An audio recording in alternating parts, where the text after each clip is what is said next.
Chairman, we're now live. Thank you very much indeed.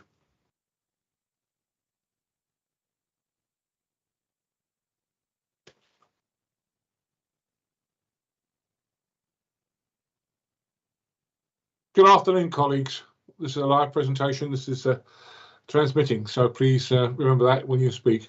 Can I ask all members please to turn off their cameras and turn off their phones, please. Phil, you can remain live if you can, please, because you'll be the first one going to. Thank you. So this is the scrutiny of highways, where we're looking at the IP in particular, and we have a list of key line of inquiries that we have established, and we're going to go through those one at a time, and we've allocated them to each of the members of the team. When I ask you to speak, if you could say who you are, where you represent, please, would be helpful, so members of the public who may be in on it can understand where you're coming from, literally. So that's as far as that side goes. I think I'll open up by saying highways, probably most of us members, the main concerns we have on highways are raised by the public directly to us. I think of all the items, of all the authority gets involved in, highways is probably the one we get the most feedback from our residents.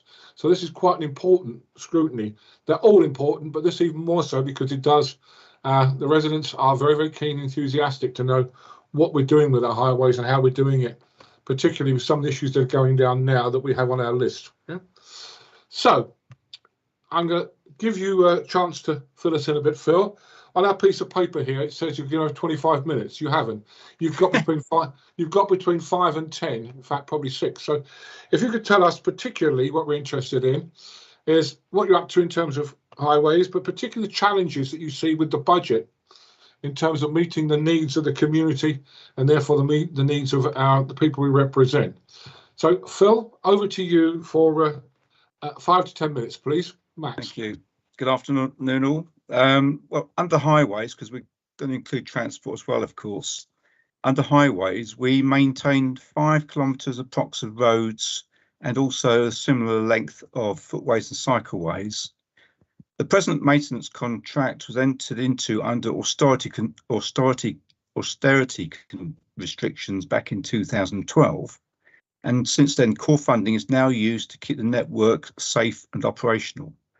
Unfortunately, as much as we'd like to, we cannot do what we wish we could, but have to prioritise work within our budgets. That's in the past and also going forward.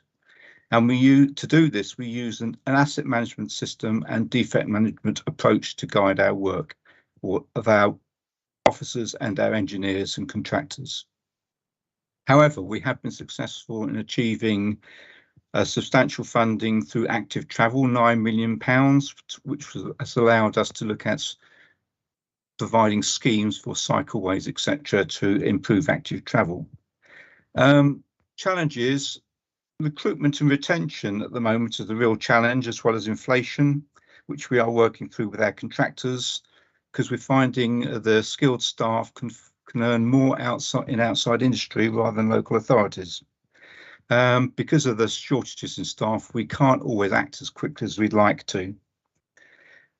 Going forward, I mean, the revenue budget has been increased in line with inflation, so maintenance, cyclical maintenance can continue as it is on the ground. On the capital side, the increase is only 3%, so we will have to reduce what we actually do on the network. But we think we're in a good position, because according to survey and DFT figures, Hertfordshire's roads are in very good condition compared with the national averages.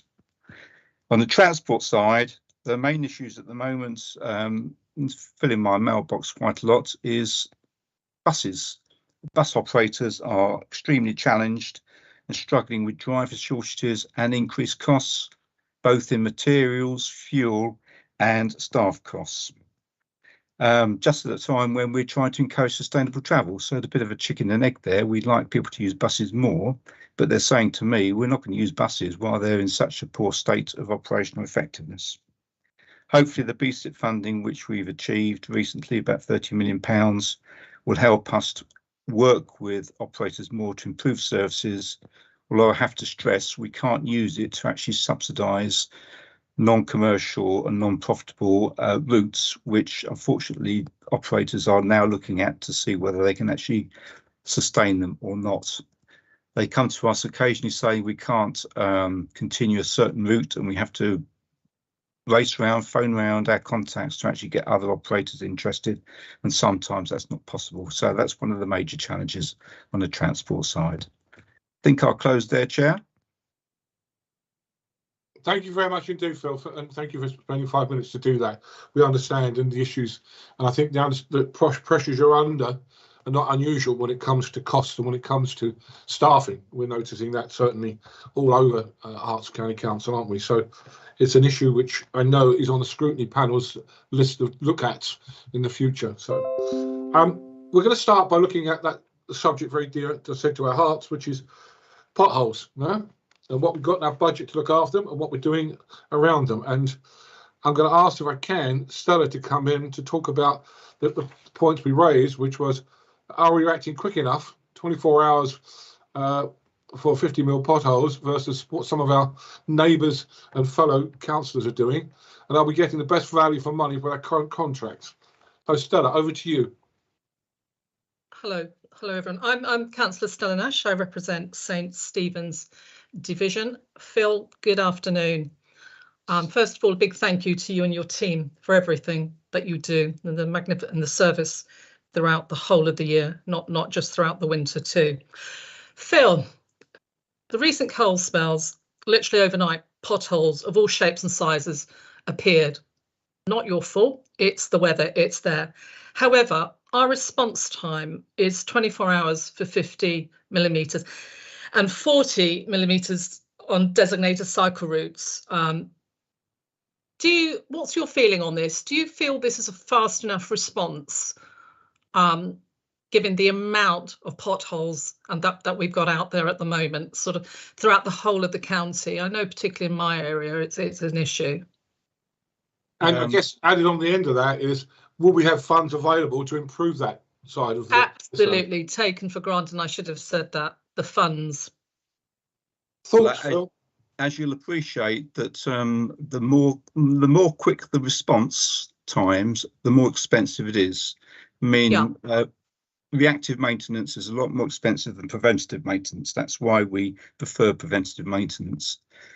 If we're looking for faster response times, I mean, even at 24 hours, you're talking about a temporary cold fill, which we'll have to go back and actually redo with a hot fill to make it more permanent.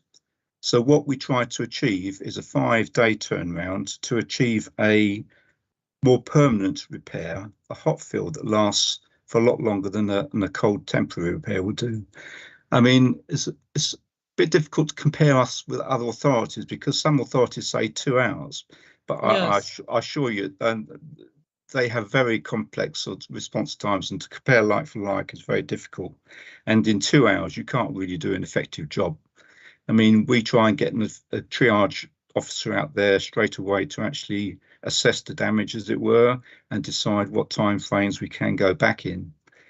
I think we in Cambridge are the only 2 authorities that look for a first-time permanent repair. And unfortunately, logistically and financially, that cannot be done in 24 hours even. Yeah. I don't know if Tony wants to come in on more technical detail, or Steve.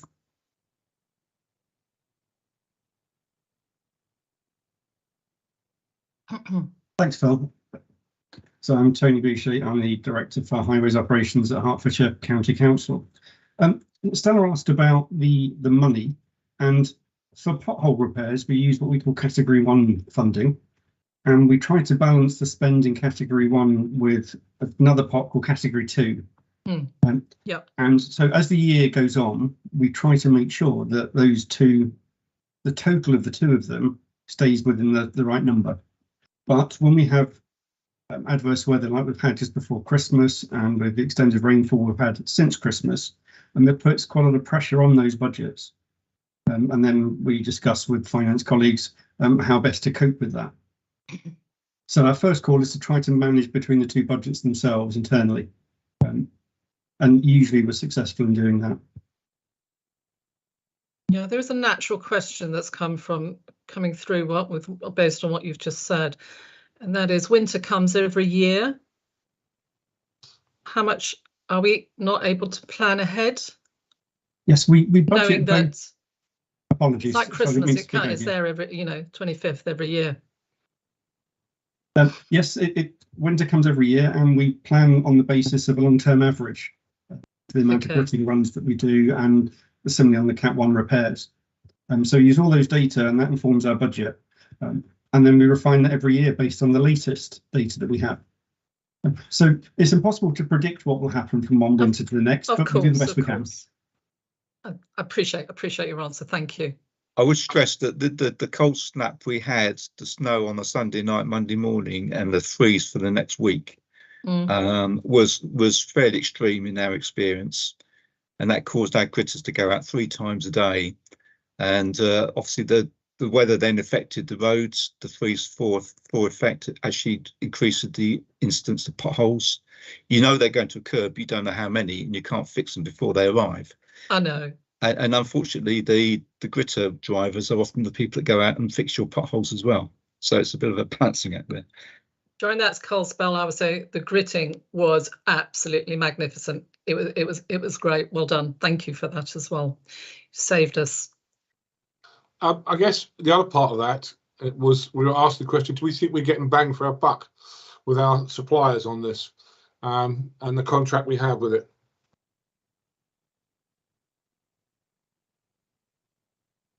What do you think? Do you want me to respond to that? I can see hands gone up.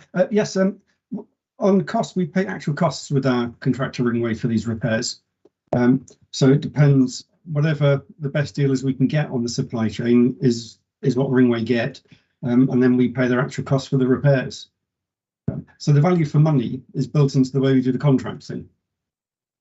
Okay, so we think we're getting bang for our buck, are we? Steve, you want to come in? Stephen Giles Medhurst? Yeah, thank you, Chair. Yeah, Stephen Giles Medhurst, Central Watford and Oxley County Councillor. Phil, thank you for this. I have to say I do agree with you. It's better to fix the repair permanently rather than just a temporary fix, and that's something I can agree with you on. But 2 questions relating to what are in the papers and with what Tony Boucher just said.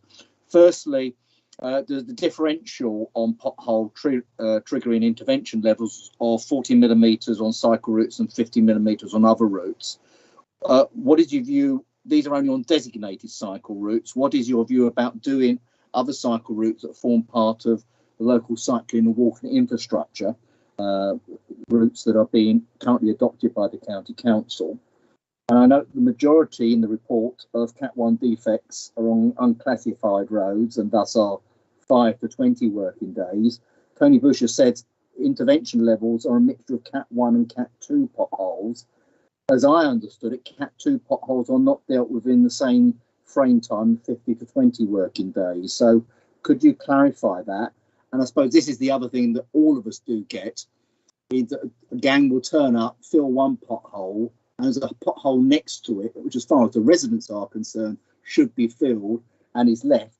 But because it's left because it's not deeper than 50 mil, but might only be 40 mil, but subsequently will become 50 mil. So there is a question there raised, well, is that not a waste of time and resources, and why couldn't they do both together?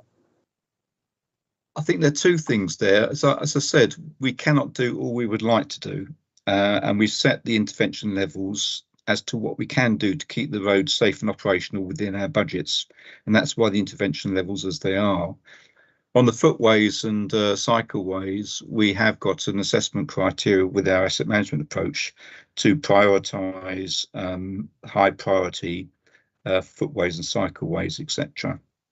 So it's really, we can't do what we want to do, so we have the intervention levels agreed to make sure our budgets go as far as they can, basically. You want to add anything, Anthony, Tony? Thank you. Just to respond to Stephen's question about the money, and apologies if I wasn't clear, Councillor. The potholes are Category 1. What I was trying to explain with the Category 2 is that if the Category 1 budget becomes under pressure, we reduce spending on Category 2 works and divert that money into the Category 1 pot. Apologies if I didn't make that clear. My mistake. Then I just come back on the, I think you can regard this as a one and done sort of scenario, but on Cat 1 repairs, which were emergency repairs or urgent repairs, it would be very cost ineffective and it would slow our crews down if we asked them to look around the road surface around the original pothole to say, okay, that's a sort of a minor pothole at delamination, we'll do that as well. They take so much time actually fixing the road, which would probably require closure anyway, that they couldn't get round to other priority issues. So it's really prioritising the high priority work first and noting other defects for future preventative maintenance. Yeah, I guess for the question there is, how far do they look as well? I mean, do they look 5 metres away, 10 metres, 15 metres away? And you can't judge that really. So I understand that. Lewis, you want to come in? Yeah, thank you, Chairman. Hello and welcome everyone. Lewis Cocking, the County Councillor for Hoddesdon North. Welcome, Phil. I just want to touch on some of the questions for your comments at the start of Stella's pothole questioning. So you mentioned it was us and Cambridgeshire like to do a permanent fix first rather than other authorities that do a semi-permanent then a permanent one. I just want some reassurance that that is value for money. And I asked that question because obviously we're saying we're going to do a permanent fix, but it's going to take us longer to do it rather than a quick fix and then a permanent fix. Have we done any analysis around, do we get more bang for our buck in terms of being able to do that cheaper and efficiently rather than the other way of doing it, please? Two things I'll say there. When we used to actually do a more of a 24-hour response with a cold fill, we got a lot of adverse reactions from the public, so they don't really like it. But you just have to work it out. If you go out and do a temporary fix in 24 hours, and then you have to go back very shortly after to do the permanent fix, then that obviously is going to cost twice as much money. So it really speaks for itself. It's more economical if you can go once, triage once, and then go out with the crews to actually fix once. A lot better value for money. So my follow-up question to that is more around, and I'm not disagreeing with you, I just want to understand the process. So could you just give us a flavour about how quickly potholes deteriorate? Because obviously if you get there within 2 hours, it's going to be one state. If it takes you 24 hours, it's going to be more. My question was more around, is there a massive deterioration in between taking longer to do that permanent fix? I'm not disagreeing with the approach you're taking. I just want to understand that in more detail. I would say deterioration in the 5 days is minimal, if anything. Okay, thank you, Phil. Ashley, if you want to come in, and you're the last one to come in as well, then we're going to move on. Thank you, Chair. I'm Steve Carlin, Councillor for North Watford. Phil, I'd like to, or whoever from the team, just like to know the current state of the, we've got poor weather, but many potholes up and down the county, some deeper than the others. Have we, in terms of time and budget, is that accounted for in terms of worse years than others? I think I'll get the question. I think Tony sort of tried to answer it to say that we actually budget based on what we normally do and average it out. We don't exactly know what we're going to have each year, so therefore we don't know what to budget. But the thing is that if a pothole demands an urgent intervention, it will receive it, come what may, even if we have to reduce our Cat 2 budget to compensate. I think that answers the question fully. I think, thank you for that. I think we've potholed enough, particularly. We'll come back to see whether there's anything, recommendations are coming out from that when we get near the time, the end of the time. So if we can move on, please, from potholes, we're now talking about a similar thing, which is cost of improving the highways. Lewis, you want to come in, cost of improving the highways, which I think there's a link in the conversation we just had. Yeah, no, thank you, Terry. So Phil, on the cost of improving the highways, obviously we've got high inflation at the moment. Can you just give us as panel members a bit of a flavour in terms of, once we've set a highways budget in terms of the capital works that go on, can you just allow us to understand more the checks and balances that are in place to try and keep operators to budget when they're going out to repair parts of the network? It's the way the contracts are written. I think Tony would be best placed to give you an accurate way and actually how we actually manage the costs with the contractor, because really it's mainly down to on a cost basis, and we actually work with them very closely to track supply chain and supply material prices, etc., to make sure that we're getting best bang for the buck, as it were. But Tony might be able to give you a bit more flavour of exactly how the contracts work. Thank you, Phil. There's different aspects of the highways service. So on some of our more regular works, where we'd be doing sort of resurfacing work, for example, micro asphalt, surface dressing, those sorts of works, we agree those programs with the framework contractor in advance. So before the year starts, and we know our budgets, so we know their costs, we know what we can afford, and then we adapt accordingly. And then we identify which carriageways most need work based on our asset management approach. So we identify the roads that need work, we know how much they're going to cost because we have the prices from the contractor, and then we set the programme for them before the year starts. And that way they can get best value for money through their supply chains because they know what's coming, what materials they need. We can make sure, they can also make sure they plan their resource needs, if they need additional staff or if they need to hire some subcontractors. And so that way, it's a way of the contractor getting the best value for money under our contract. For other work, so I don't know if you want me to stop there, Lewis, and I can come back to the ringway side of the business. No, do you want to take all of that, and then Yeah. I might have a follow up at the end, if that's all right. Of course, yes. On the ringway side of the work, Phil was right that much of the Cat 1 work is demand driven. So whatever happens on the network, we'll go out and address it. There is some other money in other pots that we can throttle on or off and up and down. So like I mentioned earlier, if Cat 1 is overspending, we'll reduce Cat 2 spend accordingly. We also have in the ringway contracts what's called a pain gain system, which drives efficiency.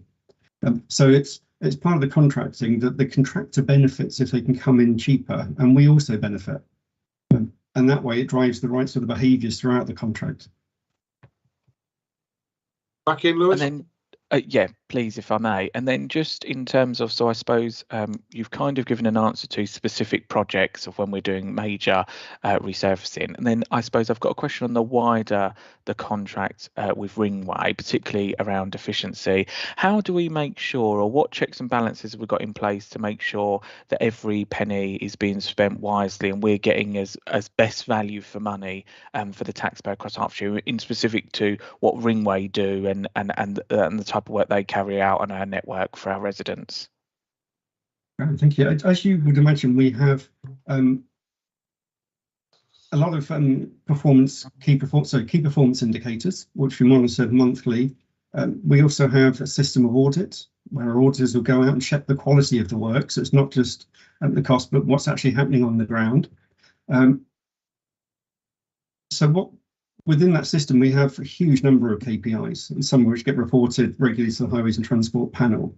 And it's a way of keeping the contractor on their toes. But it's also worth remembering that highways maintenance is a high volume, low profit business. So typically in the ringway contract, they'd be looking at 1.7% or thereabouts as a profit on the turnover. And then just lastly, if I may, Chairman, and I'll let other people come in. Just on KPIs then for Ringway, could you just tell us how many of those KPIs focus around money or value for money, and have over the last 6 months, Ringway, specifically on the ones that are about budgets and money, have Ringway failed to deliver on any of those KPIs over the last 6 months? I don't have all that detail to hand. Steve Johnson's on the call and may be able to interject, but I don't know if Steve would have that detail either. Generally on the Ringway contract, their performance is over 99% at the moment, and the contract specifies a minimum of 80. So the performance that they're delivering is actually very good for the money that we pay. I don't have the detail of the KPIs in front of me, I'm afraid, Lewis. So I'll turn to Steve at this moment in case he does. Hi, Lewis. Yeah, just in terms of the Ringway contract, we currently have about 55 KPIs.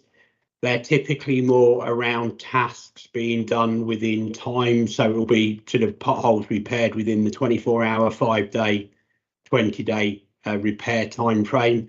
We don't have a specific KPI under the Ringway contract that refers to value for money. but we do measure value for money in terms of benchmarking against our other supply chains. And it needs to be remembered that the Ringway contract was let through a competitive tender process. As Councillor Bibby did say, that tender was let in 2012 during a period of austerity. So we're fairly comfortable that we are still getting value for money through that contract, although there is an annual price adjustment to take account of inflation. What we know from our other benchmarking with other authorities that have awarded contracts into 2012, prices have tended to go up a bit. All right. I mean, I much prefer one around value for money, but I'll leave it there. I've taken up much of your time, but thank you for answering my questions around that. Thank you, Chairman. Thank you. I think we've got a response to what we need and we can understand it now. Thank you for that. We are now moving on to another area. Oh, Stephen, you want to come in on that particular subject or the next one? No, it was on this in terms of the questions that Lewis has asked. Because it's not just Ringway that carries out the works, it's other subcontractors. I appreciate the most of the IWP will be via Ringway. So 2 questions. One goes back to what Phil Bibby, you said at the beginning of the meeting, was obviously with the capital money, there's no additional money apart from the initial 3%, which is not inflation. We just had published the IWP, the Integrated Works Programme for next year, which lists all the potential projects.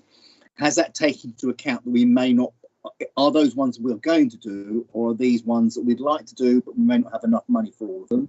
That's just been published for next week's Highways Committee, panel rather. And secondly, in terms of the subcontractors, how are we monitoring whom Ringway are employing in terms of delivering the right level of service?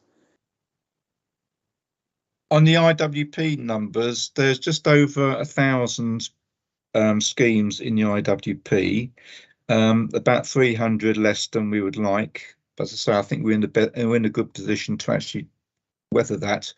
We are optimistic, as we always have to be, that inflation will actually come down. And if it does, we would like to actually put some more schemes in the IWP, and that would be actually covered at the Cabinet panel in a week or so's time. On monitoring service levels of subcontractors to Ringway, Tony or Steve? Thank you, Phil. Just to add as well, Phil, before I answer that specific question, that we also have audits for our smart framework contractors. So it's not just Ringway, we also have audit in other places as well. The subcontractors will report back to Ringway as far as their performance is concerned. So basically what applies to Ringway applies to their subcontractors. And of course, the pain gain mechanism plus the key performance indicators gives us the right value for money answer and drives the right behaviour throughout that supply chain, because it's in Ringway's benefit to come in good value. Thank you. Moving on then, if we can, the next item on the agenda is flooding and drainage. Stephen, I know this is something which is you raised at our pre-meeting, so over to you, Councillor Giles Medhurst. Thank you. Firstly, of course, the plan says in response to climate change and more severe rainfall, we will deliver a drainage programme to reduce incidents of flooding. In the budget, you have £10 million allocated over a spread of years, although the budget book in front of us only has 8 million allocated. I don't know if that means already 2 million has been spent or the other 2 million is in future years. It's not clear. I'm just trying to turn to the appropriate page in relation to that. But one item shone out for me, and that is one particular item which appears to be a reduction in gully maintenance of I can't find it, of 300,000 that's in the budget book, and I'd like that clarified as to what that relates, why that reduction is in there and what that relates to. And I will actually find it in a second. Sorry about this, Phil, you caught me off the hook there. Yes, it's on page 196, and it says RTL9 drainage gullies, and it's minus 229,000 in 23-24. as a figure for single gully maintenance work, and the capital figure is climate change response on page 199, which says £10 million. So I'd like to know what that 10 million is being spent on, with a basis of 2 million in the forthcoming financial year, 1 million the year after, and 3 million the year after that, which obviously only makes up 8 million. Sorry if that's a bit technical, but that's the papers we have in front of us. Have we got a finance person on the phone, or are you happy with that, Tony? I'll give it my best shot, Phil, but there are some finance specialists on the call as well. The 229 or 228,000 extra up and down that Stephen mentioned is to do from the gully cycle, because some of them are 18 months. So this has always been a feature in the IP, that 1 year you get more, next year you get slightly less, to account for the 18-month cycle in the revenue spend. I'm sure the finance can explain it better than I just did, but that's the basic answer for the revenue one. And on the capital side, we've spent £1.5 million already, haven't we?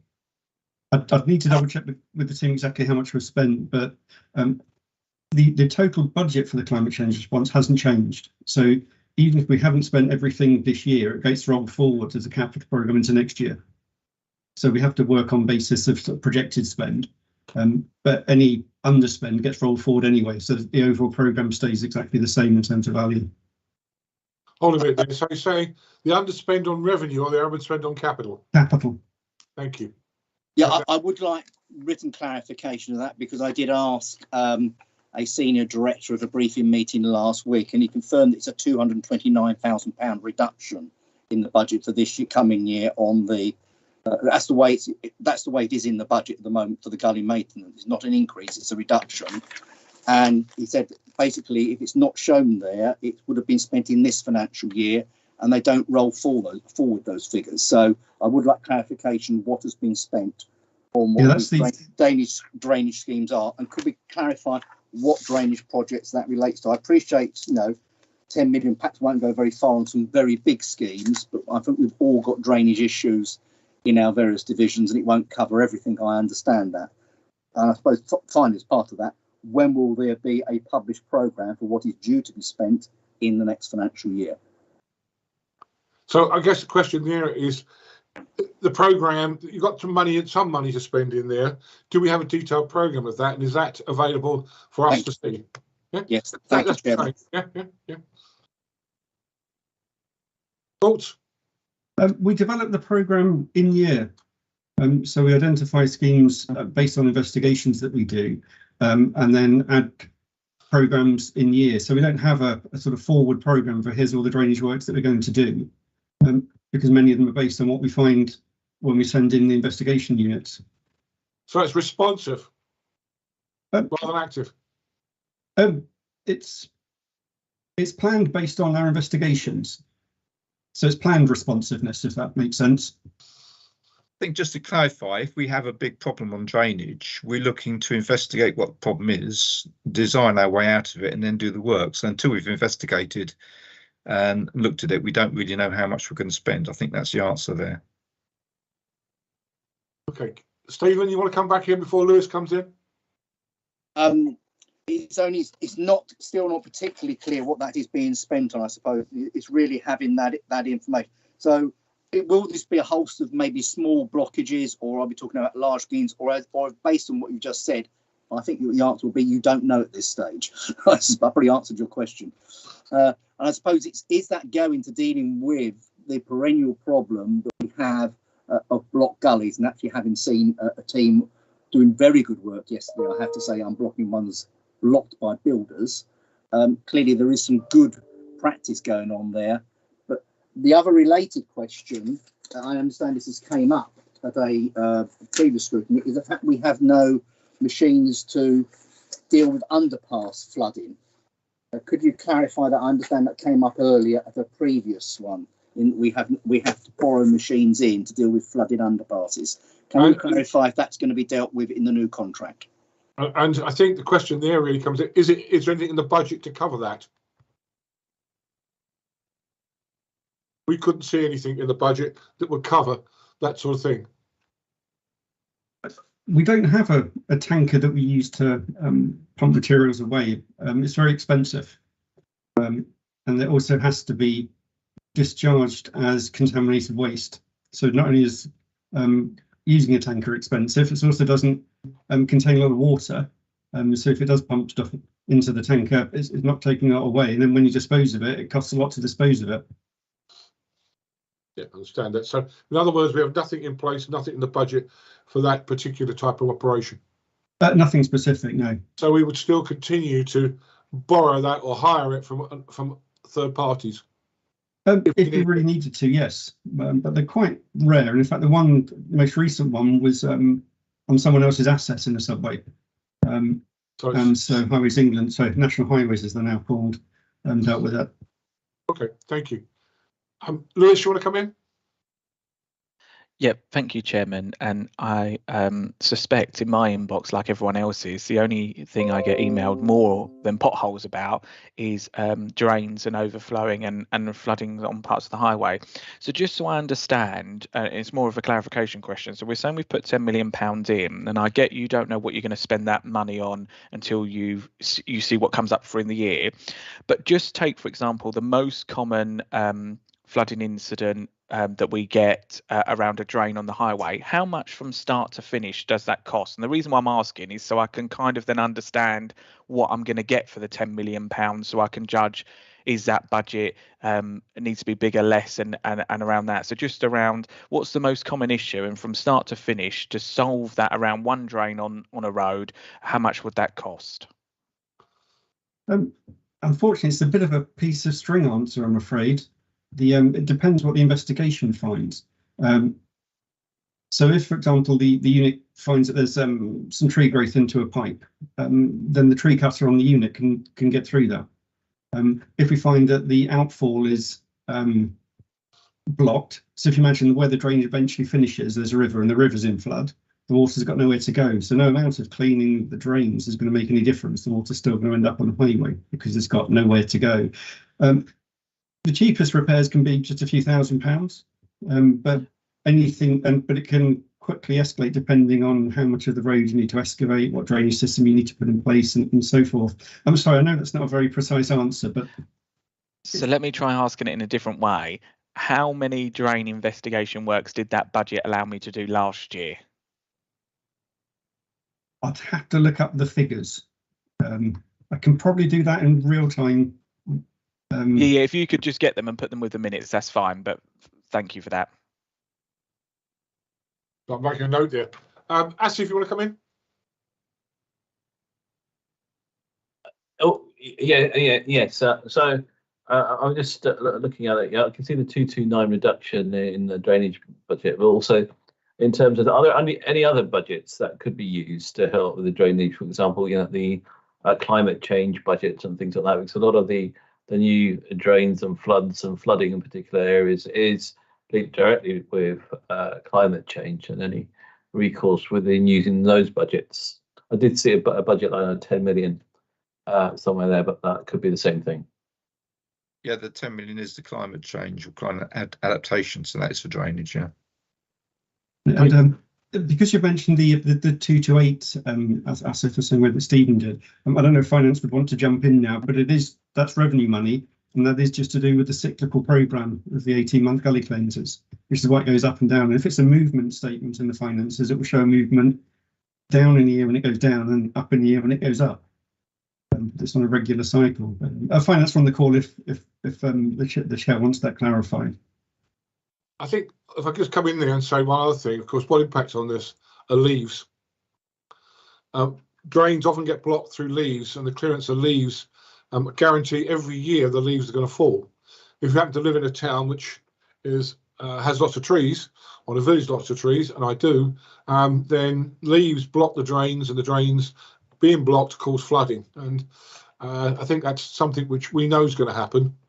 But it's not up to us to clear the leaves. That's a district and borough responsibility to clear the leaves. So it's 6 of one, half dozen the other, and it's liaising with them because they often are the culprit on it. No other thoughts on that? Then we'll move on, shall we? Thank you. The next item we have on our agenda is cycling and road safety. Yeah? And Paul, I think it's something which is near to your heart. Yes. So thank you. Yes, I'm Paul de Court. I'm County Councillor for Harpenden North East. What strikes me in reading this aspect of the total IP is there are a series of references to what work needs to be done and the increasing pressures because the cycle network is increasing. But at the same time, in all of our financial provisions, there are just very generic pots of money, whether that be in, looking on page 194 or on 196, D6 refers to roads, 193 is general.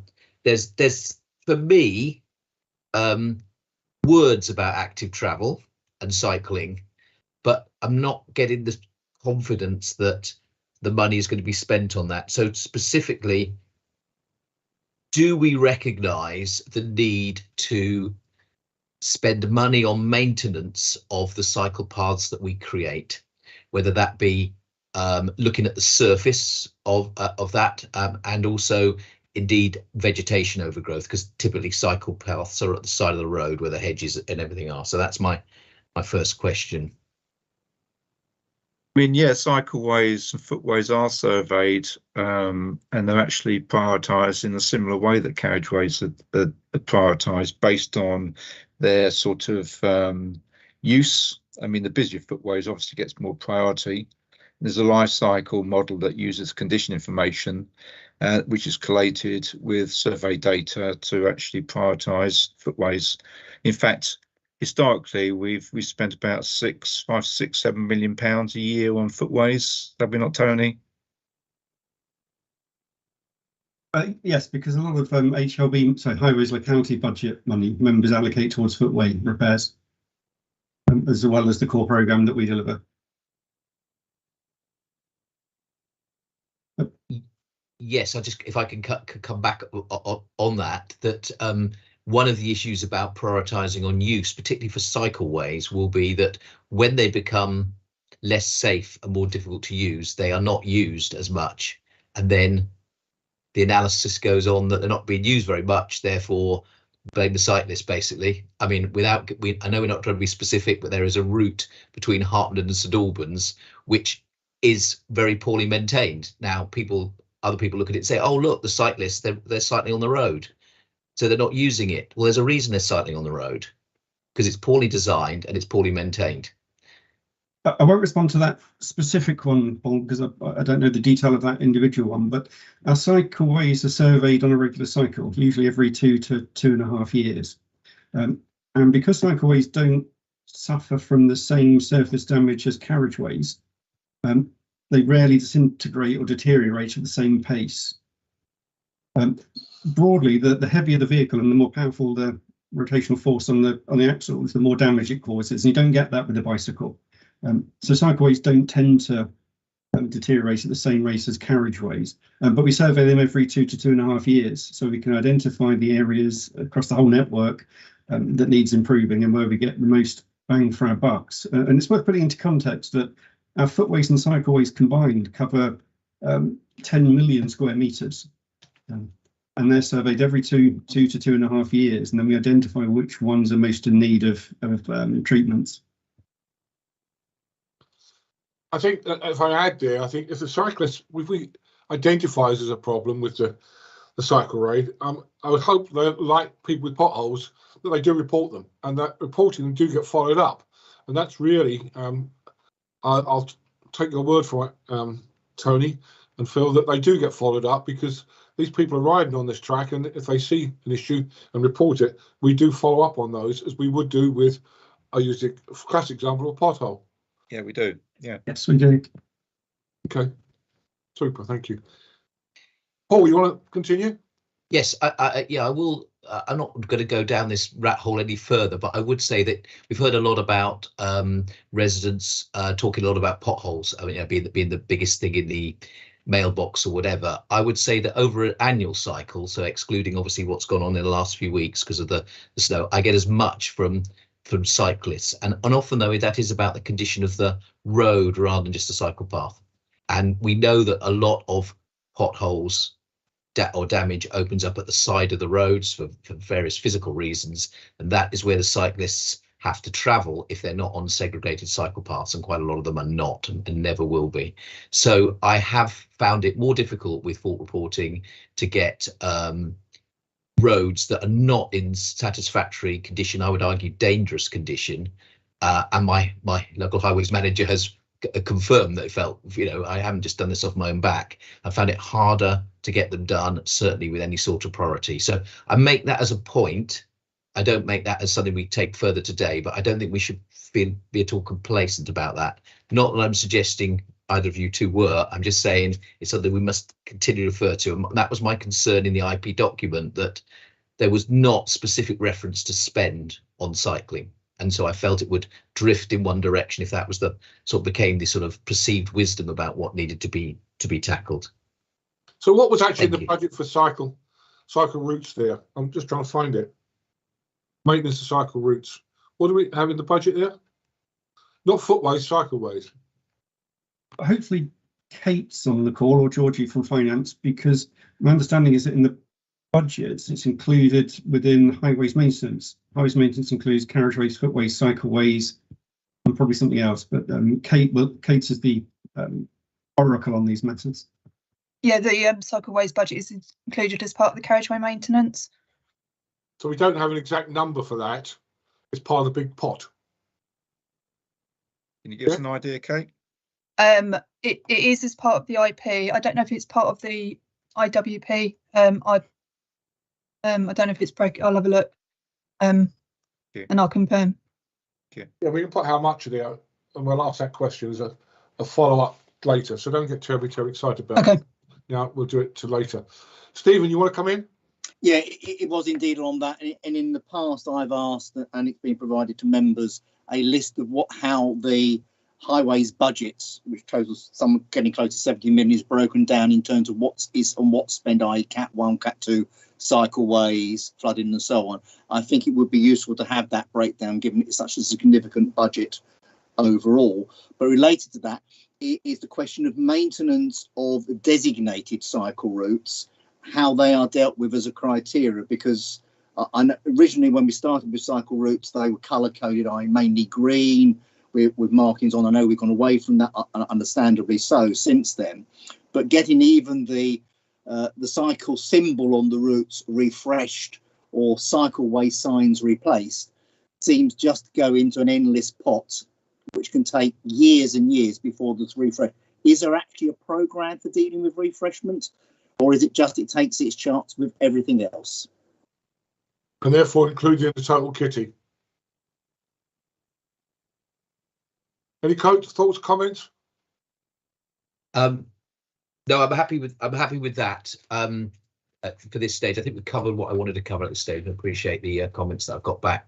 I would just, before we come to the recommendations, I know we're going to it, but I would say, from what I've heard from Stephen and from yourselves, I think there's a strong argument to break out in this IP as we have the information today. I'm not asking for extra information.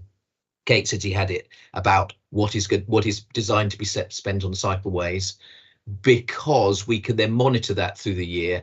My concern would be, I think it was raised a bit earlier in the forum, that we have conditions like we have this year on the roads. We have to divert money towards potholes. Only at least we can acknowledge if we're diverting it away from cycleways. And then linked to that, picking up Stephen's point, that we ought to have in the IWP programme cycleways, the big cycle routes we're talking about, not some notification that they're there in something that local members can see. I have two major cycleways going through my route, and I don't see this in the same way. You don't see it in the IWP like you see footways and you see roads. Is that what you're saying? Yes, correct. Therefore, I guess the question is, in the IWP, the budget for the IWP, do we specifically identify maintenance of cycleways, or do we leave that to the total kitty share out? Anthony? And a few things to mention, if I may, Chair. The first is that each year we produce a report, the annual performance report on highways expenditure. and that includes exactly how much we've spent on cycleways and on what sort of treatments. And that's usually discussed at the Highways and Transport panel in spring. It should be at the March panel this year. I think it was at the January-March panel last year. And that's done every year and goes across all the highways assets. So that information is there on what we're spending. In terms of the IWP and resurfacing or repair of cycleways, I need to bring in one of the team, if that's okay, Chair. If I can invite Chrissy to join us for a moment. Can I just do one point on that? This is a point I have made on repeated years. That report comes after the budget has been agreed, so we have no input to say, well, actually, the budget should have been higher or lower on one item. And I've repeatedly asked it be brought forward at the same time as the budget process, because it's ridiculous reporting after the event. Thank you. So I'll go on, come in, Chrissy. Sorry. Yeah, Stephen, it's a good point. I think we use the high on pay PR to look back on the previous years, and we need to therefore get the end of year out of the way so we can incorporate all the information. As far as selecting cycleways, it forms part of the bigger CVI assessment. So we'll go on condition score, the routes, and then if they score highly enough against the risk assessment process that we use, then they will get picked up and built in. Councillor DeCourt, you should see works in your area as part of your member bulletin. And I think perhaps you're talking at a more strategic level that you're not seeing much in the way of cycleways in the wider programme, but from a detail point of view, that information should be in your monthly member bulletin. Thank you. I'm going to move us on now, if I can, to extreme weather. Thank you, Christy, for that. Michael Muir, can you turn your camera off, please? Councillor Ben Crystal, you want to come in? Yes, thanks, Chair. I'm Councillor Ben Crystal, representing Hertford All Saints. Phil, thanks. You've already talked about funding for weather-related damage repair to potholes, which is obviously based on previous years' spending. So as an estimate based on what we spent before. But we're starting to see more extremes, and those extremes will likely be getting more extreme. So an accelerating problem. Given that situation, do we have sufficient contingency to respond to increasing amounts of weather-based damage in the planned period? I assume that the proposed budget increases are inflation-based, but do you think it would be wise to add an extra element to account for increasingly extreme weather? One of those things we don't know what's going to happen, really. The tarmac we use is actually sort of designed for this sort of climate. It's not designed for extreme conditions. If you make it stiff enough to actually cope with hot weather, and last year we only had one road we had to cover with sand because of sort of melting surface, they become brittle in the winter. There are additives which add to the costs. I know the markets, and we are looking at alternatives, but we've also got to bear in mind the longevity and the cost of those alternatives.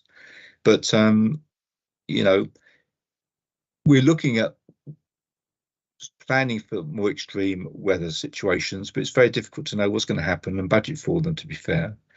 If there are faults that need repairing under a Cat 1 situation, as I said before, there will be money there to fix them, even if we have to take money from somewhere else. I think part of the question also, if I can, is to say that we're not the only ones doing this. I imagine that our peers around us are also asking the similar question: is do we need now to consider, not put things in place, but say consider whether or not we should be looking longer term, very longer term, because we're expecting roads to last 30 odd years, whatever it might be. And so if we're putting things in place now, should we be considering what we are doing, how we're doing it? And should we be talking about it either at an LGA level or certainly at a very high level? It's definitely been talked about industry-wide, because this is an issue, and we were jokingly saying after the last summer, you know, perhaps we shouldn't be forecasting for winter, we should be forecasting for summer, and then we get a stiff winter. Yeah, and we know people who stand up and say there's no such thing as a hurricane, and then suddenly we all get blown away, don't we? Yeah. That does happen. Tony, you want to come in? Yes, please. It was just to say that you get far better value for your money from doing preventative work. So following our asset management approach in the way that we do is a way of preparing for adverse weather. In the way that Phil described, there isn't a treatment that will cope with everything. But by taking an asset management type approach and doing the preventative work, that's much better value for money than having to repair things afterwards. And that's the approach we follow across highways. No, thanks. I think that makes good sense. I think one of the, I think Terry was sort of getting at it. I think the focus on sort of, as you say, continued value for money and efficiency in the longer term, we do need to kind of look at these kind of modified bitumens. And I take your point, Phil, about, you know, a harder bitumen is going to be better for one weather, but not good for the other. I think there's some new work being done, not new, I'm sure it's ongoing, on polymer mixes, and we all know that bitumen prices have gone up. And as I understand, polymer mixes allow you to put in tests thinner layers of bitumen, thinner layers of surface which last longer. So I think perhaps there are the signs of that those materials are out there. So I just wondered whether you are. So the question was whether you were talking to contractors about that. So clearly there is an awareness, and you are looking ahead on that topic. Definitely, yeah. Yes, and there's groups of local authorities that get together to discuss these things as well. And Mark may wish to come in as president of ADEPT, who'll know more about those. There's also contractor groups that get together to try to work on these. There's a lot of trials going on across the country on different polymer mixes. Essex are doing a trial with some graphene included in their bitumen mixes. Cumbria are doing trials with what are called plastic roads, although the amount of recycled plastic is minimal. Many authorities are moving, including ourselves, to using more warm asphalt, so you don't have to heat it to the same high temperatures. But as a sector, there's always a slight nervousness about the longevity of any treatment. In the past, there was a push to what's called SMA. It was the great new thing, and then 10 years later, everyone was saying, well, why on earth did we do that? So we tend to be prudent before we jump into anything. I'll pass over to Mark. Yeah, thanks, Tony. I'm Mark Kemp. I'm the Exec Director for Environmental Transport. Ben, I was just going to add, because Tony's done a really good answer there. I think what I was just going to add is that Ringway are part of Eurovia. Eurovia are a French company and have a very large lab in France, which I haven't yet managed to get out to see, but which does an awful lot of work on this kind of thing. So there's a lot of sharing with Europe, a lot of work with what's called PIARC, which is the kind of the standards, the international standards group, to try and understand how we can best both deal with adaptation, but also with the carbon impact of what we do. Because obviously there's a big carbon impact of what we do as a highway service. So we're doing some work at the moment through ADEPT with a company called Proven, who are looking at how we measure our stage 1, 2, and 3 carbon emissions, so that we can benchmark and show how we're reducing those and consider those as part of the asset management decision. And in all these things, that kind of holy grail of an asset management decision, that means that you're choosing the right solution that is right in terms of the fabric of the material, but also considering the congestion that you're going to impart on the travelling public during construction, and however many times you're then going to construct within a period of time is one of the things we're looking at quite carefully at the moment at a national level. Thanks. Yeah, that's reassuring to hear. Yeah, that's great. And I suppose one of the points as well is, I suppose, that highway that it's good to hear they're being tested in Essex, but kind of weather conditions change are different across the country, aren't they? And I kind of one of those things that maybe Hertfordshire is slightly different from Essex, and maybe it's worth doing tests here as well. I don't know, but thank you very much. No, you're absolutely right, Ben. And ground conditions as well is important. I'll come in there, Mark, if I can, and say yes. I mean, you can say Scotland's different to England, but because it's higher, and you can say that Switzerland is different to Italy. They're not, but those sorts of things. So I think as long as we are going out there and we are looking and we are working with our colleagues and our peers around looking at alternatives and testing alternatives, which we know we may well need in the future. And I think we are committed to at least participating in those conversations. And I think we should continue to do so in those conversations. I think it's important. And we have to think seriously about whether or not we have anything in our budgets that can meet that, because there's no ifs and buts. If we do go down those routes, they're going to be more expensive in today's prices, I would imagine. And as such, we really got to think, okay, the impact on the budget as well as the impact on the climate. We've got to do both, really. Phil, you want to make a comment on that? As you say, these things always come at a cost, don't they? But the problem is, I suppose, whatever surface you put down, it's when the imperfections start appearing, and how long that takes depends on the quality of the surface.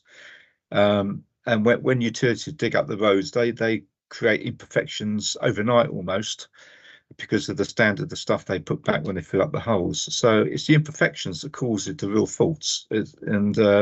But a decent surface, whatever grade of tarmac, will last a reasonable time, and you don't get the faults, as it were. Thank you for that. We're now going to move on, if we can, to buses, another subject which is near and dear to our hearts. Stella, you want to come in and talk about particularly affordability? Mic off. You're and on. Here we are. Phil, we've received 29, well, nearly 30 million, a successful bus service improvement plan bid. How much of the grant will be prioritised towards improving services and making them more affordable and reliable, with emphasis on county-wide, not just on certain places? The BSIP money isn't designed to sort of make them affordable, as it were. It's Right. definitely not there to actually subsidise loss-making routes or non-commercial routes. It's down to sort of enhancing the priorities of buses, priority measures, the new Hearts Links expansion in North East Hearts and the expansion to West Hearts. We're talking about increased frequencies on key corridors and smart ticketing. So it's not really there to subsidise fares or subsidise operators. It's there to actually enhance the experience, as it were. Okay, so the major benefit of it is what's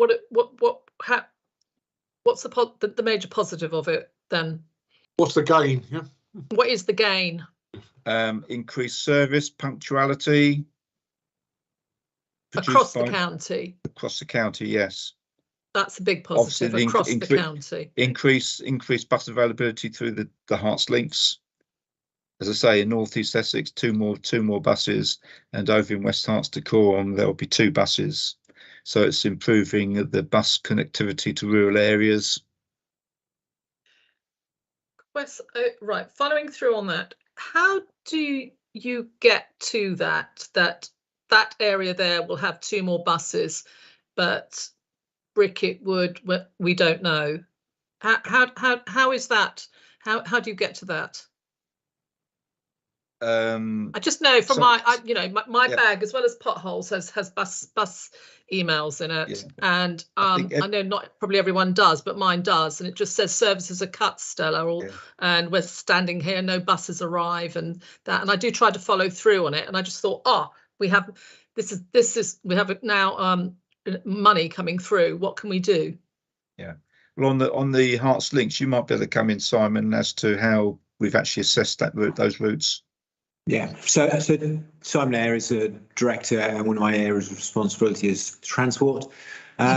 So on demand responsive transport, which is Hearts Links, it works best in rural areas where the commercial network is at its thinnest.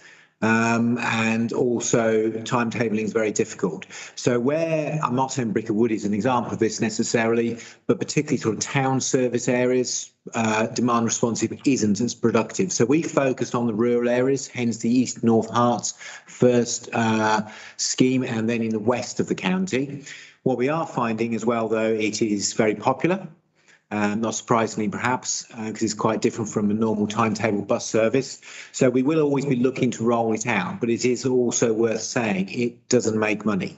So it's a service that will need subsidising, and I suspect subsidising for a long time. It is not a profit-making or commercial activity to run demand responsive transport. So it's in demand, and I think you've just sort of proved that, Stella, by asking the same question. A lot of people want it in their area, but at the moment we're focusing where we get the biggest bang for our buck, and that tends to be in the rural areas. And when do you see it going past the rural areas? I know you just said this new phrase I've learned today. Is it bang for my buck or something? Yes, bang for buck. So it will all depend on money. I must remember it. So when you get your bang for your bucks rurally, when does it filter out elsewhere, like to Bricket Wood, to places like Wheat Hampstead, which I consider to be rural, and I know there's that. How does that? What's the decision there? The decision will come down to money. So it depends if we can get more grant to roll out demand responsive transport. Because the bang for your buck in this sort of, to use that phrase again, it isn't about us making money. It's about the biggest impact it has on the rural communities that tend to be the more isolated communities. So rural communities. Circle, this one, isn't it? I feel it's going round. Well, it is to an extent, but Hertfordshire is an interesting county because we've got 26, 27, you know, there's disparate towns. The town services, Stevenage, for example, Watford, are okay. You know, if you put to one side the pressures we've got at the moment around driver recruitment and all the rest of it, they're okay. It is in our rural areas where commercial bus operators struggle to survive and to provide a service. That's where we focus DRT, demand responsive transport. We only have money from Department of Transport for the two schemes, East and North Herts and West Herts. Thank you, understood. Thank you. Content, Stella? Yes, thank you. Thank you very much. Right. Ashley, if you want to come in on that particular side. Yes, I would also contend that bus services in built up areas like Watford aren't the best either. I think that's something which needs to be acknowledged. I think Phil did it earlier on in terms of, you know, part of this package needs to make sure that buses that are funded and commercial buses do run, because otherwise people aren't going to take them if the service is too poor. So it is that cycle that needs to be broken somehow, perhaps lost leaders or something, but it's not right at the moment. Thank you. We're moving on, still on buses, if we can. Michael, you want to come in on the live bus timetables, and we see it mentioned in the report, and we're talking about the money associated with that. Over to you, Michael. Certainly, Chair. I'm Michael Muir. I represent, as a county councillor, Baldock and a little bit of Letchworth. My question is on page 190, and bus stops display timetables at all stops. There are constraints on the design of post columns can prevent installation. So my question is, when can display timetables be completed on those bus stops that can be done? Well, these screens, they cost about 10,000 each, and through the Interlink partnership, there's a commitment to actually do 15 screens a year. So they do cost money, and they're being rolled out gradually. I don't know if you noticed, but on bus stops that haven't got screens, there is an IQ code they're called, QR code. Sorry, yeah. QR code. You can actually download the information on your mobile app. And just to mention, the mobile app can be used to provide the same information, and that is itself being upgraded to include ticketing. So the information can be obtained through the app, if not through the screens. But the screens are being rolled out gradually, but they do have a cost, unfortunately. Can I just say that most people that use our buses are probably pensioners that don't have mobile phones.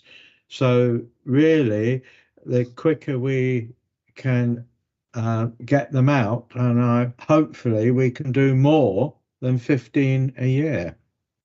I agree, but if we haven't got the money, it's very difficult. So give us the money and we'll do everything, but unfortunately that's not possible. Is there any government grant that we can apply for? Well, we got the grant through the BSIP.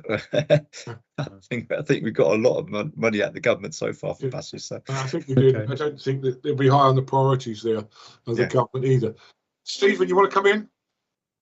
Yeah. Very quickly relating to the bus stops. I wasn't quite clear what Phil was saying about the screens at 10,000. Is that the real-time information or just the screens or the bus stop?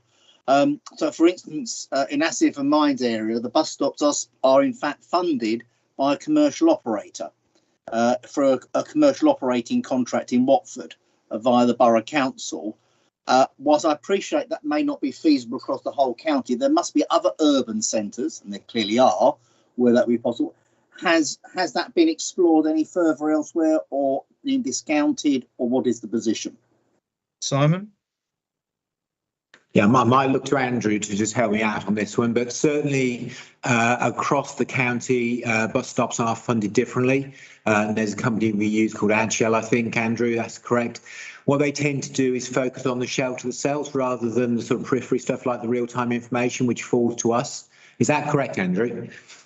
Yeah, so maintenance, Andrew Highfield, head of the Integrated Transport Unit in Environment and Transport. The maintenance and sort of arrangements for shelters does differ depending on where they are, but we do work in partnership with a number of borough and district councils where we can install bus information. For example, at the new Stevenage bus station, officers in HCC arrange for the information screens to be at the bus station and the information to come through. So through the BSIP, just to add as well, we do have a decent amount of money for RTI screens, and to add on to that 15 screens a year that we do through the partnership. We're currently working out locations where they're best suited based on the improvement in frequencies we're making on corridors, and also where we have gaps across the network at the moment, and to supplement obviously the printed information that we do as well. That answer your question, Stephen? Yes, thank. Good, thank you. Now perhaps we can move on from buses to 20-mile-an-hour speed limits. And we have some poses around that. Perhaps if I could ask Andrew Williams to come in and perhaps ask a question on that, and also Asif can come on later. But Andrew, can you talk about those priorities in 20-mile-an-hour limits, please?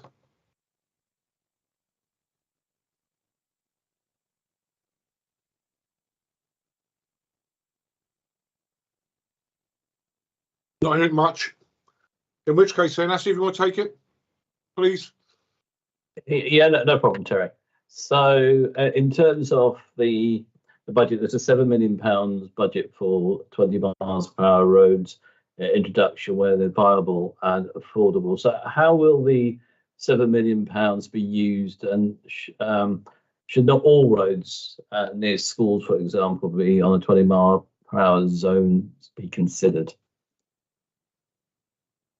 Well, first of all, schools do take a high priority in our assessment process, but unfortunately, I can name a few areas where the roads do not lend themselves, whatever way you look at them, as for 20 mile an hour, even outside of school. I mean, I know a school, Wellingarden City, just on the outskirts, is on the dual carriageway. I mean, to put that down to 20 mile an hour would be a bit inappropriate and unenforceable, I would suggest.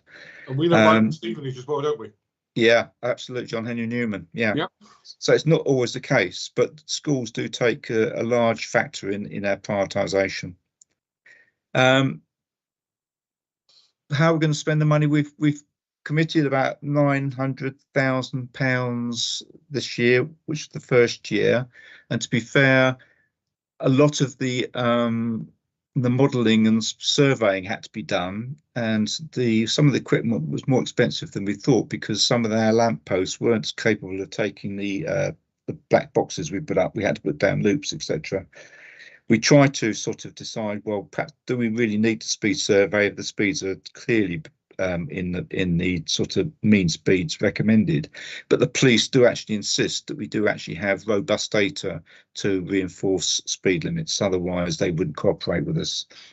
What it has enabled us to do, though, is actually put areas together, sort of less priority areas attached to priority areas, and we looked at the whole area, big area as a whole.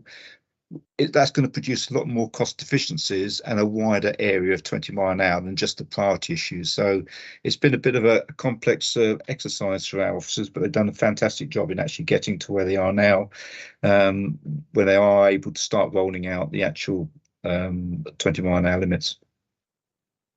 Yeah, thank you. So as a follow on, have you looked into, so you'd say priority and non-priority areas?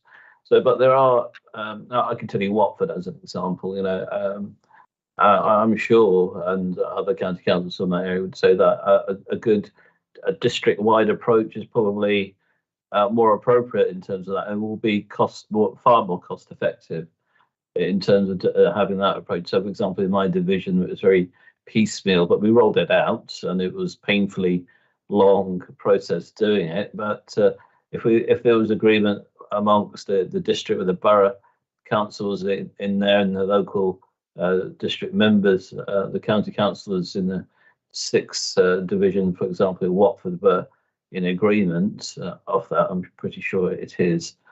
Something like that could be much more cost effective than almost like a piecemeal. I know it's better. This approach seems to be better than it was prior to that, but can more efficiencies be brought forward following a particular process? Well, in financial terms, if we had an unlimited budget and we could do the whole county, as it were, if it were appropriate, of course we could get more efficiencies. But I'll bring you back to our speed management strategy. If you agree with it or not, we're not into blanket district-wide 20 mile an hour limits. And in fact, I think you'll admit that when consulted, a lot of residents don't actually want it. So it's not always acceptable or appropriate in all areas. So that's why we've gone the approach we have. Okay, Stephen, you want to come in? Yeah, I'm not going to go over the policy issues. We've had that debate several times. No doubt we'll have it again. But Phil, you mentioned 900,000 being spent this year, or so far rather, because it's been 2 years into the 7 million. The budget actually shows only 5.5 million. So what's happened to the other 600,000? It was indicated in the budget. It's in the budget. Is that being rolled forward? And indeed, I suppose, when will we ever get the first scheme introduced under this proposal, given it came in 2 years ago in February? We'll take that, Phil, or you? Just the 7 million is made up of 5.5 is in the budget, I believe. Yes. And the 1.5 million pounds was committed by the end of this year. Now it looks though we might not be able to spend all that, but if we don't, it will be carried forward to the 23-24. Now on the time scale, I don't know if you've had from Odetta and Co, Tony, any time scales on the first signs on the ground, as it were.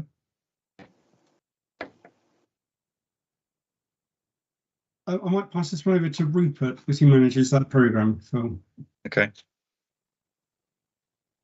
Come in, Rupert.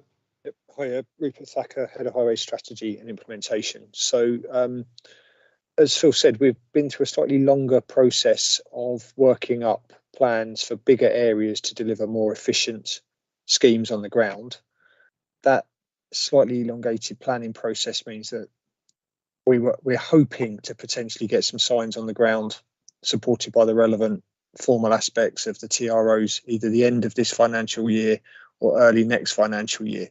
Some of that is obviously dependent on the engagement exercises we undertake as part of that process and the feedback we're getting. Not every area that we've currently engaged in at the moment is supportive of implementing a 20. The majority are. Obviously, that's something we need to go through, and then we need to refine the scheme to make sure that we're delivering it in accordance with the traffic regulation order that needs to be worked up. So, you know, the answer is towards the end of this financial year, early next financial year, we will be getting schemes on the ground. And in the wording in the report says introduce where they are viable and affordable. Could I have clarification, or could the panel have clarification what is meant by viable and affordable? So there may be roads when they've been assessed against the place and movement aspects of the prioritisation process that in a perfect world they would be a 20-mile-an-hour scheme, but when you assess the actual speeds that are being driven down that road, they might be 30 or 35 miles an hour. And it may be that in order to bring quite a long section of carriageway down to compliance with 20 mile an hour would require a disproportionate amount of the £7 million worth of funding that's being allocated to bring it into compliance. So we would leave it as a 30 mile an hour road and try to ensure that, you know, to the best of our ability, there's compliance with that, rather than to spend a huge sum on it to bring it into compliance with the 20. Okay. And I take it that'll be fed back to local members and or report to panel. Exactly that. Yeah, I think we've got the money there. We've started to spend some of it. I think there's a demand for it in certain places. Yes, it is, as you said, it's going to be the right place at the right time. But the principle being is the money's there. Let's get it spent. Let's get things installed as appropriate. Paul, you want to come in? Yes, thank you. I'd like to come back to Asif's original question, which drove this, which was about prioritisation of schools within the programme, whatever that programme is, and then the response that we got about, well, some schools aren't appropriate because they might be on a dual carriageway. In my particular division, I have 7 primaries, 3 secondary schools, none of them anywhere near an A or B road. And I couldn't find, I didn't get one rated beyond the top half of all of the projects. So they'll never be done. So my schools are not prioritised. I don't know how to explain that to my residents at all. And I want to pick up on one of the points, I won't get another chance to speak. We have a fundamental problem when we're hearing a statement that says that many people do not want a blanket 20 mile an hour policy. It is not a 20 mile blanket policy, it's a default policy, which then does allow individual residents in the majority to say, no, it is really important. I know it's one word, but it's used a lot. Blanket is inappropriate to what has ever been suggested. It is default. Thank you. Thank you, Paul. I think when it comes to, yes, I could list my schools down as well. I'm not going to. I think, again, it is a matter of priorities. We've got to get something done. We're suggesting that. We're trying to put pressure on them, Paul, here. As you heard, I've said, we've got the money, spend it, do the right things at the right time, yeah? And move it quicker than it's being moved at the moment, Paul, I think is the answer. Michael, you want to come in? Yes, certainly. I've got 7 schools in my division, and only 2 of them are on main roads. They're not dual carriageway where speeding occurs. So where we have these schools that need a 20 mile an hour limit, then they need to be done out of the allocated budget, because that's where accidents of children can happen, and the parents are worried about speeding cars outside 2 of my schools. I think, Michael, yes, and we can all find schools where that happens. And some places we even put speed humps in to slow the traffic down. But as Phil said, we have to do the surveys as well. Phil, you want to come in? I just wanted to point out maybe that I think this discussion is veering onto the policy and the prioritisation, which has all been agreed through the prescribed process. We're talking about spending £7 million on 20 mile an hour. I think the discussions for the prioritisation are for local members to talk to the officers dealing with it to find out why their school or their school road hasn't been prioritised. Yeah, I think it's my expression. You've got the money, so let's let us as members see it being spent appropriately. It may not be on our patches, but let's see it being spent. Yeah. Any other thoughts, comments? Are we all content? Thank you very much indeed. I think we've now reached the end of our key lines of inquiry. We were supposed to finish up at 4:50. It is now 4:45, which means well done, everybody. Phil, thank you very much indeed. You and your team have been great contributors towards this. Thank you, members. We're going to get back together again at, I think the time says 5:10, if we can, come back on the screen at 5:10, by which time officers would have gleaned information that we have extracted during the course of this event around the things which we're looking for to bring forward to make sure that it's been a process which has identified any recommendations we can make to Cabinet, the proposals for future scrutinies, if any, and any written bulletins. I certainly recognise some myself. I'm sure the officers present have done the same as well. And they'll come back to us in 20 minutes' time at 5:10, when we can get together, members can get together again, members of the panel can get together again, but just clarify exactly what they are. Yeah?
Artemis, are you running this? Yes. Chairman, we're now live. Thank you very much indeed. I'm not terribly sure who's present. I'm assuming most of the members have come back in again. I've certainly seen some of them. They appear to be. So, thank you, Stella. Yes, Lewis. Yes, we can see. Good. Good. Yes, yes, yes. Few faces flashing. Stephen, good to see you. Yes, yep, I think we're back in now. So, if you can, members can turn off their cameras and their mics, please, and we go straight to Artemis for recommendations, please. Thank you, Chair. Ask Ms. Cassie, Head of Scrutiny. Just very quickly, a summary of some of the items that you discussed. So, maintenance of highways, including pothole repair, and how this affects our other commitments, including cycling infrastructure, and the Hertfordshire approach to pothole repair, namely permanent fix, which is more expensive and takes longer, but the aim is to achieve value for money. You also discussed contracts relating to highway maintenance. So, for example, the contract with Ringway and the monthly monitoring through KPIs and through the audit process. It was discussed that most of these KPIs focus on time-critical tasks, and members heard that Ringway performance is at 99%, which is well above the 83%, I believe, that's stipulated in the contract. So there is some assurance that value for money is being achieved. You also discussed the Sustainable Hertfordshire Central Fund, which is to deliver the county council, sustainability action plans. That's the £10 million in capital. And you discussed drains and overflowing and the complexity of causes of drain incidents, cycling and maintenance of cycleways, discussion of materials used to resurface carriageways, bus accessibility and affordability, particularly with routes in rural areas, and the 20 mile per hour 6.9 million grant. So that was a bit of a whistle-stop tour of what you discussed, but in terms of recommendations, so regarding the potholes, the recommendation is continuing with the approach permanent fix, which may be expensive in the short term, but seems to provide value for money in the long term. And as part of the same recommendation, to maintain a watching brief over this approach to ensure that Hertfordshire is still obtaining value for money. Regarding cycling, so the recommendation was for there to be more visibility for cycleways maintenance in the IWP, and that it should be reported at the same time as the budget. Concerning maintenance of highways and carriageways, and thinking about longer term plans, the recommendation is to consider what Hertfordshire is doing in terms of its maintenance programmes and how Hertfordshire is doing it, looking at how other authorities in the UK are facing extreme heat in summer and extreme cold in winter. A recommendation around lobbying, for example, at the LGA, perhaps with a view to finding collective solutions, but definitely a recommendation to explore creative solutions using other materials as part of future planning, including working with Europe on this and looking ahead. And that's what I have, actually. So okay. I hope you haven't missed anything, but happy to be corrected. It seems to cover most of the things I've got on my sheet here. Comments, questions from members before I go in?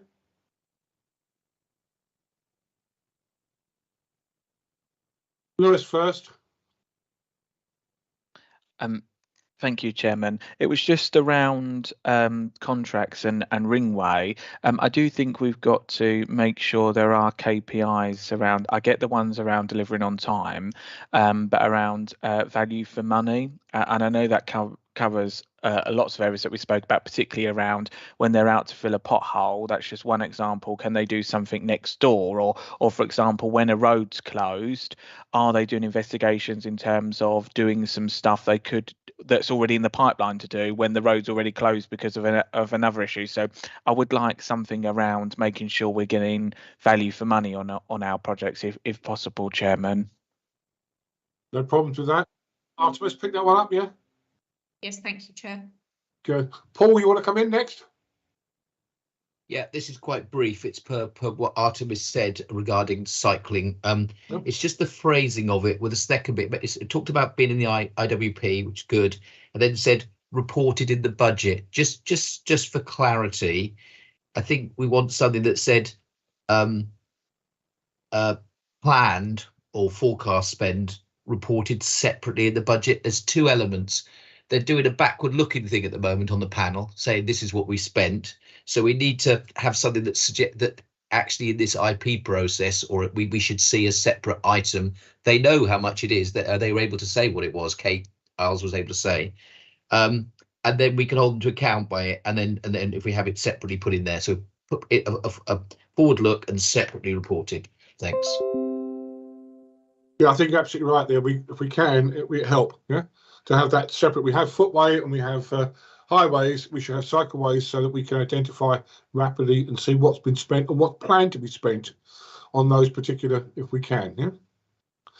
Thank you. Stephen. Yeah, I totally agree with what Lewis has raised, and I think it is a little bit of forward thinking whether we get better value for money. So if a temporary traffic regulation order goes in to close a road to do some works, were there any other works that were in the pipeline that could be done at the same time rather than closing the road 6 months later? I think it's an extension of what, it's a bit more forward thinking. The point about the budget, I don't think, Amatis, you got it totally right there in terms of the issue that I raised and we had the answer for, is that the March meeting at the Highways panel, and I appreciate you don't see the papers, has a report of where the money has been spent in the previous year. My view is that should be part of this budget because you've got various pots of money which total in 70 million, but we can't see where that's broken down, whether it's footways, cycleways, Cat 1, Cat 2. That comes after we've agreed the budget, and therefore you can't say, well, actually, last year you spent X, the year before you spent Y. So if you look at it in March, and then you don't obviously look back again the following January. So it needs to be part and parcel of the scrutiny process. And I suppose it's having that breakdown, which we asked for. I wasn't convinced we got a total answer of what had happened to the spend on 20-mile-an-hour areas, because Phil mentioned 900,000 and the money will be rolled over. Do we want an assurance that money is going to be rolled over on scheme delivery? I'm not going to get into the policy arguments because that's for another place and another time on that one. And I'm certainly going back to the budget thing. It clearly wasn't clear what was being spent on maintenance of cycleways at all. I mean, that's quite. I think it was already raised. Yeah, how we identify cycleways versus footways and versus highways. We've got to identify cycleways as well, and so we can understand it. Yeah, come in, Artemis. Chair, just in my zeal to get everything out to you as quickly as possible, I omitted some action items which do in fact cover some of the points raised there. So in terms of action items, I've noted a written response concerning the Sustainable Hertfordshire Central Fund, clarification of what has been spent and on what. And members would also like clarification of whether we have a detailed programme. I have also noted that Tony Boucher is to provide figures of drain incidents, Kate Isles to confirm what proportion of maintenance of carriageways is spent on cycleways, more breakdown of the spend on maintenance for category 1 and category 2. And also, in fact, a breakdown, perhaps in the form of a bulletin of the spend, so that we can we can monitor the maintenance of cycleways. So I hope that fills in the gaps from me. I think it certainly does. It does for me. I guess, does it for everybody else? Yeah, Tony, there was the question, I think there was a bit vague, answers Asif here. It was a 229 cut in drainage gullies in 23-24, and then in 25-26, and a freeze in 24-25 and 26-27. It wasn't quite. There wasn't that clarity in the answer.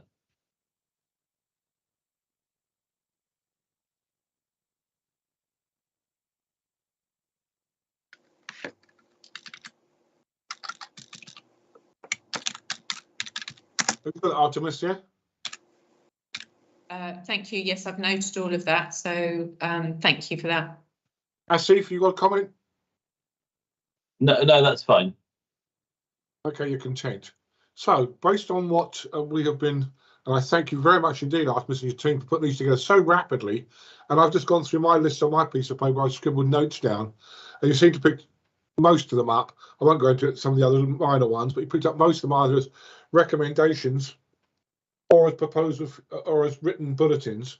Nothing proposal for future scrutinies. I know one that is, and that is manpower is on future scrutinies. So we don't need to mention that at all because it's going to be there anyway. It's already in there. Yeah, Stephen, you coming in? Hand raised, Stephen. Mute. I turned the mic off. It was over the drainage questions where we were telling there is the 10 million it's allocated, and we weren't too sure what it was going on. But coming back to the specific item, which I believe Equal Michael had raised elsewhere, and this was over the pumping equipment. I did feel the answer was a bit vague because I've got an email here from officers saying Ringway would acquire the equipment if requested to do so by HCC. But if HCC, but they won't. So this is the pumping out of subways.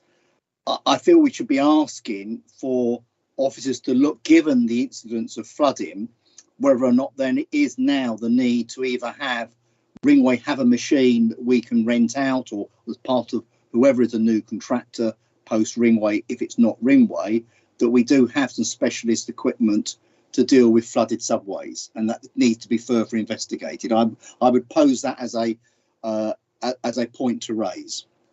Okay, so I think Michael's put his hand up now. Probably gendered him to speak. You got that, Artemis? Yes. Excellent, Michael. Yes, I totally agree with Stephen on this. We should ask those questions of Ringway. Thank you. Okay, I'm just going through my guarding maintenance reduction. I've got here KPIs, 55 KPIs, you got that. Possibly add RTL 9, which was for the reduction. List of projects, we said, yes. Lots of trials around types of materials used, and we should participate in them. Details on IWP for cycling routes, split it out, cycle route. Yep, we had that. And, number of drains cleaned was something. Was that on you all? I think we raised that question and said, and it shook. That's a sort of a written bulletin. I think we. Is it? Have you got it in there somewhere, Artemis, or did I miss it?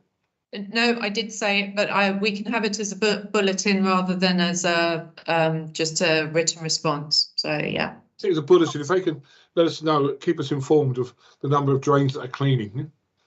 And when it comes to the, and we said we've covered the pumping out of flooding, of particularly when it's needed. Just checking my piece of paper here. I think we've got most of the things, if not everything, on there. Anything else? Anybody want to wave a flag and say anything we think we're missing? I'm not seeing any hands up there. Artemis, you and your team have done a great job there. You've picked everything up that was raised at the meeting, which was good. And other besides, Stella coming in? And down now, Stella. No, it's down. Okay, good. Thank you. So, if you're all content, team, then we can now go away and lock these down. These recommendations, proposals. I don't think there are any proposals for future scrutiny, and written bulletins there were. Yeah, we can lock those down if we can, please, and get them published. Yeah. does this come out as a draft or does it come out as a final, Artemis? Yeah, I was going to ask that because obviously we've been doing it verbally with no writing in front of us. So I would like to see something in writing. Artemis? So what we'll do is we will pull together in a typed up form the recommendations. We'll circulate them to the chair and the members tomorrow. And then those recommendations will go forward to the OSC for their ratification on the 6th of February. Fantastic. That's the way we want it, I think, Steve. That's certainly the way I want to see it anyway. Trust you're content. Everybody else content? In which case then, thank you for your participation. Thank you, officers, for your unique contributions. I think we've got where we wanted to get on these things. And I look forward to us recommendations being heeded. Use an expression, yeah? So thank you once again, and a special thank you to the team who have looked after us so well, I think, considering this process seems to be expanding every year. It's now become an industry rather than a process. Certainly the piece of paper I have and the scribblings I have and the changes are made. So thank you once again, officers, for your support and what you're doing around this. On that note, it is now 5:30. I think we will close the meeting and have a good evening. Thank you. Thank you, Chair.